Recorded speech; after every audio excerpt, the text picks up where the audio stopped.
అధ్యక్షులు వీర సత్తన్న గారికి, అదేవిధంగా ఎందుకంటే అందరు కూడా అన్నవాళ్ళు ఇక్కడికి వచ్చినాక అందరూ నన్ను ఎక్కడికో తీసుకెళ్తారు షికారుకి, కానీ ఎక్కడికి పోయినా మీ అందరి ప్రేమాభిమానాలు ఇప్పటికీ ఇట్లా సంపాదించుకుంటా నేను కూడా మీ అందరిని స్ఫూర్తిగా తీసుకొని ఒక సేవ గుణం చేయాలని చెప్పి, మానవత్వంగా ఉండాలని చెప్పి కోరుకునే వ్యక్తిని. ఈ మానవత్వంలో భాగంగానే అవన్నీ సేవలు చేసిన ఆ భగవంతుడు కూడా నాకు అవకాశాలు కలిగిస్తేనే ఆ సేవలు చేసిన కాబట్టి అట్లనే భగవంతుడు ఇంకా కలిగియాలి, ఆ కలిగించిన దాంట్లో ఇంకా ఎన్నో సేవలు చేయాలని కోరుకునేదాన్ని. అట్లనే ఇక్కడికి మా అన్న జెడ్పీ వైస్ చైర్మన్ ప్రభాకర్ అన్న గారు, అదేవిధంగా మా ఆత్మ కమిటీ చైర్మన్ శ్రీనివాస్ రెడ్డి అన్న గారు, అదేవిధంగా మా అన్న ఆత్మూరు ఎప్పుడు నాకు ఎల్లప్పుడూ తోడుండే మా ఎంపీపీ చిన్నారం ఎంపీపీ రవీందర్ గౌడ్ గారు, అదేవిధంగా మదన్న గారు, అదేవిధంగా శ్రీకాంత్ రెడ్డి గారు బ్లాక్ కాంగ్రెస్ అధ్యక్షులు, అదేవిధంగా జిన్నారం పార్టీ అధ్యక్షులు వడ్డే కృష్ణన్న గారు, మా ఎక్స్ సర్పంచ్ శ్రీనన్న గారు, అదేవిధంగా మా ఎంపీటీసీ గారు మహేష్ అన్న గారు, అదేవిధంగా సీనన్న గారు, మా ఎంపీ అశోక్ కాక గారు, అన్వర్ పటేల్ గారు, మా రాలకత్వ సర్పంచ్ మల్లేష్ గారు, మా గుమ్మడిదల అధ్యక్షులు మల్లేష్ గారు, మా మహేష్ గారు గండిగూడెం, అదేవిధంగా ఇక్కడికి వచ్చిన మా చక్కీబాయి గారు, అదేవిధంగా నా ఎన్ఎంఆర్ యువసేన కార్యకర్తలు, అదేవిధంగా మా అక్కలు, మా చెల్లెళ్ళు, మా చిన్నమ్మలు, అదేవిధంగా మా కాకలకు అందరికీ కూడా పేరు పేరు నమస్సుమంజలు, అదేవిధంగా మా మీడియా మిత్రులు. ఎందుకంటే ఎప్పుడు కూడా ఈ పటాన్చెరు కాన్స్టిట్యున్సీలో నేను ఏ సేవా కార్యక్రమం చేసినా ఎన్ని చేసినా కూడా వాళ్ళు నన్ను పత్రికలలో మీడియాలలో చూపించి ఈరోజు ఈ పటాన్చెరు కాన్స్టిట్యున్సీ నుంచి తెలంగాణ రాష్ట్ర వ్యాప్తంగా కూడా పరిచయం చేసిన నా మీడియా మిత్రులకు, అదేవిధంగా అందరికీ కూడా కృతజ్ఞతలు. ఈ ముదిరాజ్ భవనం నిర్మించడంలో కూడా గత ఎలక్షన్ల బిఫోర్ కూడా భవనం కడతామన్నా ఇక్కడ పాత భవనం ఉండి మాకు సహకారం కావాలని చెప్పి అప్పుడు సత్తన్న గారు, అదేవిధంగా ముదిరాజ్ సంఘాలు ఇక్కడ ఉన్న మా అరుణ్ గౌడ్ కూడా ఎన్ఎంఆర్ యువసేనలో ఉన్నప్పుడు అరుణ్ గౌడ్, నవీన్, అదేవిధంగా సీను వీళ్ళందరూ కలిసి వచ్చి కృష్ణన్న వీళ్ళందరూ కూడా వచ్చి ఇక్కడ సంఘం కడతామన్నా అని చెప్తే ఖచ్చితంగా నా వంతు సాయం చేస్తేనే ఆ రోజు అనుకున్నా ఒక 5 లక్షలు ఇస్తా అని చెప్పి అనుకున్నా. తర్వాత మళ్ళీ నాకే గుర్తుకొచ్చి రేగులు వేస్తే బాగుండదని చెప్పేసి స్లాబ్ వేద్దామన్నా బాగుంటుంది, ఒక చైతన్యం అవుతుంది, ఒక సంఘం చైతన్యం అయితే రాష్ట్రంలో ఉన్న వాళ్ళు కూడా చూస్తుంటారు, ఇక్కడ పటాన్చెరులో ఏం జరుగుతుందో రాష్ట్రంలో కూడా చూస్తుంటారు. కాబట్టి ఈ సంఘాన్ని చైతన్యం చేస్తున్నా. అట్లనే ఈ సంఘాన్ని చైతన్యం చేసుకుంటే కూడా గ్రామంలో ఉన్న అన్ని వర్గాలతోటి కూడా నేను మమేకం ఉంటా. మీరు చూస్తుండొచ్చు, ఈ వేదిక మీద మీరు చూడొచ్చు, నా దగ్గరకు ఉన్న వాళ్ళు ఇక్కడ మైనార్టీలు, రెడ్లు, గౌడ్లు, అన్ని వర్గాలు, పెరక అన్ని వర్గాలు కూడా నీలమ్మధు అంటే ఒక మంచి వ్యక్తి, ఒక మానవత్వం ఉన్న వ్యక్తి అని చెప్పి మీ అందరూ నన్ను ప్రోత్సహించినందుకు కూడా మీకు కృతజ్ఞతలు అన్న. ఆ జాతి గురించి ఎందుకు చెప్పినంటే మాకు జరిగిన అన్యాయాల గురించి, రాష్ట్రం నుంచి వచ్చే హక్కుల గురించే, కానీ గ్రామాలలో మాత్రం ఎక్కడ కూడా ఏ గ్రామంలో ఏ మున్సిపాలిటీలో ఎక్కడున్నా కూడా అన్ని కులాలతోటి కలుపుకొని అందరితోటి మమేకమై ఉండాలని కోరుకున్న వ్యక్తిని. రాష్ట్రం నుంచి కేంద్రం నుంచి రావాల్సిన వాటాల గురించి కొట్లాడినా కానీ ఎక్కడ వేరే దాని గురించి కొట్టలేదు.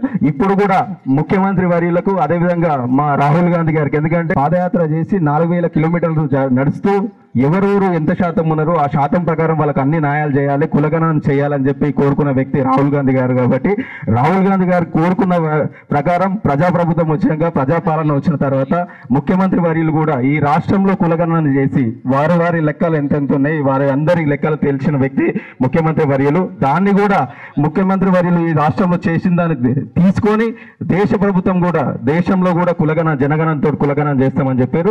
అక్కడ కూడా కృతజ్ఞతలు తెలియజేస్తున్నాం. ఆ కులగణన భాగంగానే ఈరోజు మీరు నిన్న జరిగిన కేబినెట్ విస్తరణలో కూడా చూడదు, అన్ని వర్గాలకు న్యాయం చేసేటట్టు మాల, మాదిగ, ముదిరాజు, బీసీలు అన్ని వర్గాల కేబినెట్ చూస్తేనే అన్ని వర్గాల కేబినెట్ గా ఉన్నది.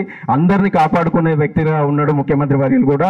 మేము ముఖ్యమంత్రి వర్యులకు కూడా మా ముదిరాజ్ జాతి తరఫున, తెలంగాణ రాష్ట్ర ప్రజల తరఫున, అందరి తరఫున కూడా ముఖ్యమంత్రి వర్యులకు, రాహుల్ గాంధీ గారికి, సోనియా గాంధీ గారికి, మల్లికార్జున ఖర్గే గారికి మేము కృతజ్ఞతలు తెలియజేస్తున్నాం. ఎప్పుడు కూడా కాంగ్రెస్ పార్టీకి తోడుంటాం. ఎందుకంటే ముదిరాజులను గుర్తించి ఈరోజు అన్న కూడా నాకు భాస్కర్ అన్న, సత్తన్న చెప్తాడు బీసీడీ నుంచి ఏలకు కావాలని చెప్పి ఖచ్చితంగా చేస్తాడన్న. ముఖ్యమంత్రి వర్యులు కూడా ఎప్పుడు కూడా నేను పోయినప్పుడల్లా ఏది అడగా, నేను ముఖ్యమంత్రి దగ్గరికి పోయినప్పుడు నాకు పదవి అన్న ఇది అన్న నేను ఎప్పుడు అడగా, కానీ ఎప్పుడు పోయినా వేమనని అడగండి, మీరు ఎక్కడ పోయినా మా జాతికి బీసీడీ నుంచి ఏలకు తీసుకురండి అన్న, దీనివల్ల మా జాతి బాగుపడుతుంది అని చెప్పి అంటే ముఖ్యమంత్రి వర్యులు వేమ నరేంద్ర అని ఒక్కటే మాట చెప్పిండు, మధు ఖచ్చితంగా మేము చేస్తాం.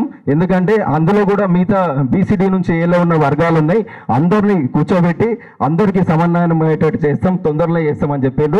ఖచ్చితంగా మన డిమాండ్ ఇప్పుడు ఎట్లయితే అయ్యిందో బీసీడీ నుంచి కూడా ఏలకు చేస్తే కాంగ్రెస్ ప్రభుత్వమే చేస్తుంది. ఎందుకంటే కాంగ్రెస్ పార్టీ మాట ఇచ్చిందంటే మాట మీద ఉంటుంది. ఎందుకంటే ఈ తెలంగాణ ఉద్యమం జరిగిన రోజు సోనియా గాంధీ గారు తెలంగాణ ఇచ్చిన తల్లి సోనియా గాంధీ గారే. ఈరోజు కులగణన చేసింది కూడా కాంగ్రెస్ పార్టీ. రేపు కూడా మన డిమాండ్ ఖచ్చితంగా చేస్తుంది. రేపు స్థానిక సంస్థల ఎన్నికలలో కూడా మన ముదిరాజు బిడ్డలు కూడా కాంగ్రెస్ పార్టీని దీవించాలి. మీకు కూడా మన స్థానిక సంస్థలలో జెడ్పీటీసీలు, ఎంపీటీసీలు, అదేవిధంగా సర్పంచులు ఉన్న దగ్గర అక్కడ ఉన్న ఎమ్మెల్యేలతోటి, ఇన్ఛార్జీలతోటి మాట్లాడి మన వర్గానికి కూడా న్యాయం జరిగేటట్టు నేను మాట్లాడి చేపిస్తానే బాధ్యత తీసుకుంటున్నా. రేపు ఇప్పుడు అన్న ప్రభాకర్ అన్న, రవణ ఎట్లా అన్నాడు, నీలమ్మది ముదిరాజు అంటే కాదు, ముదిరాజు సోదరులే కాదు, అందరం కూడా మనం గ్రామంలో మేము చూడొచ్చు. ఈరోజు పక్క ఇంటికి ఎప్పుడైనా వంశరాజు గురించి చెప్తున్నాం, అట్లనే వాళ్ళు కూడా చెప్తారు వీరరాజు సత్తన్న మావాడు అందరు వాడు. అట్లా అన్ని కులాలను కలుపుకొని పోయి రాజకీయంగా ఎదగాలి. రాజకీయ నాయకుడికి ముఖ్యంగా ఉండే లక్ష్యం ఒకటే, కలుపుకోయే తత్వం రావాలి. కలుపుకోయే తత్వం వచ్చిన రోజు అన్ని సక్సెస్ మన దగ్గరికి వస్తాయని చెప్పి తెలియజేస్తున్నా.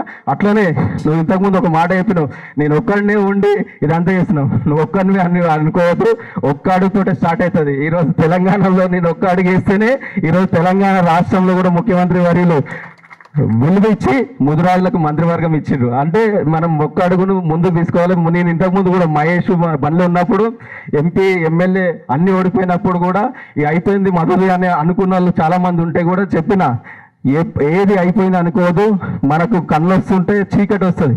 ఈ చీకట్లో ఎట్లా నడవాలా, ఒంటరిగా ఎట్లా నడవాలని అనుకుంటే ఆ చీకటికి ఎదురు పోయి 2 అడుగులు ముందుకు వేసినాం అనుకో, ముందు వెలుతురు వస్తుంది. ఆ వెలుతురు గురించి వెయిట్ చేయాలి. మనం కష్టపడుకుంటూ పోతుంటే ప్రజలు గుర్తిస్తారు, పార్టీ గుర్తిస్తుంది. పార్టీకి ప్రజలకు ఎప్పుడు మమేకంగా ఉండాలి. ఇంకా ఎన్నో సేవా కార్యక్రమాలు చేయాలి. నేనే అదేవిధంగా మన ఎన్ఎంఆర్ యువసేన కూడా ఈరోజు అన్న ప్రభాకర్ అన్న మేము స్టార్టింగ్ ఎన్ఎంఆర్ యువసేన అని చిట్కుల్లో పెట్టిన, అది పటాంజర్ కాన్ఫరెన్స్ అయింది. ఇప్పుడు కాన్ఫరెన్స్ పోయి రాష్ట్ర వ్యాప్తంగా కూడా ప్రతి గ్రామంలో ఎన్ఎంఆర్ యువసేన నిర్వహించిన. ఈరోజు నువ్వు రాష్ట్రంలో ఎక్కడ మారుమూల ఆదిలాబాద్కి పోయినా ఎన్ఎంఆర్ యువసేన టీం తయారు చేసినామన్నా. అట్లా పని చేసిన ఈ రాష్ట్రంలో కూడా, ఎందుకంటే ముఖ్యమంత్రి వర్యులు కూడా మాకు అన్ని రకాలుగా తోడుంటూ ఎప్పుడు కూడా అండగా ఉంటుడు. ఆయన మీద మాకు నమ్మకం ఉంది. ఖచ్చితంగా చెప్తున్నా, బీసీడీ నుంచి ఏలకు చేస్తాడు. చేసే బాధ్యత కూడా మనమే తీసుకుంటాం. మనం అందరం కూడా ఈ రాష్ట్రంలో ఉన్న ముదిరాజులం అందరం కూడా పేరెడ్ గ్రౌండ్లో మీటింగ్ పెడతా. ఆ రోజు 10 లక్షల మందితో మీటింగ్ పెట్టి ఆ మీటింగ్కు రాహుల్ గాంధీ గారిని, రేవంత్ రెడ్డి గారిని తీసుకొచ్చి కృతజ్ఞతలు చెప్పి ఆ వేదిక నుంచే బీసీడీ నుంచి ఏలకు చేపించే బాధ్యత తీసుకుంటామని చెప్పి తెలియజేస్తున్నా. దానికి కూడా రాష్ట్రంలో ఉన్న ముదిరాజు సోదరులు కూడా మరోసారి ముఖ్యమంత్రి వర్యులకు కాంగ్రెస్ పార్టీని దీవించాలి. ఎందుకంటే అన్ని వర్గాలకు న్యాయం చేయాలని తపన పడుతుండు. ఆ తపనకు కూడా మనం అందరం ఎప్పుడు తోడు ఉండాలని చెప్పి మనస్ఫూర్తిగా కోరుకుంటున్నా. ఈ అవకాశం ఇచ్చిన నా శివనగర్ ప్రజలకు, మా నాయకులకు అందరికీ కూడా పేరు పేరున కృతజ్ఞతలు తెలియజేస్తున్నా.